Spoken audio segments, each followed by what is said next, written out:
makibalita ngayong gabi. Isang Malaysian-based online gambling app ginagamit ang mga celebrities para mapalito ang publiko. At Davao City pasok sa top 10 na may mabagal na trapiko.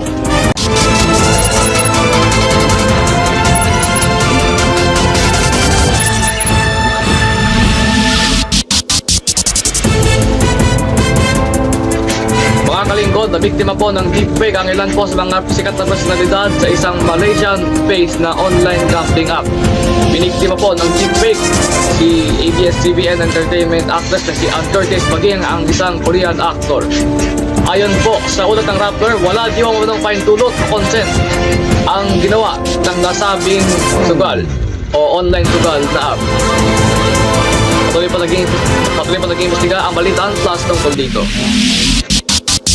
Samantala, pasok sa top 10 na may pinakamabigat na trapiko ang Davao City. Ayon sa website na TomTom, 32 minuto kada 10 kilometro ang inaabot na mabigat na trapiko sa Davao City. Ayon sa Davao City Government, hindi na daw nila mapalawak ang mga kalsada sa lungsod dahil sa luma na ang lungsod. Kung nasaan ang balita at nakamatubay ka sa mga balita, magyari pong bumisita o mag-email sa official balitaan+@gmail.com. Mangyari pang bumisita sa Balitaan Plus, FB at YT page.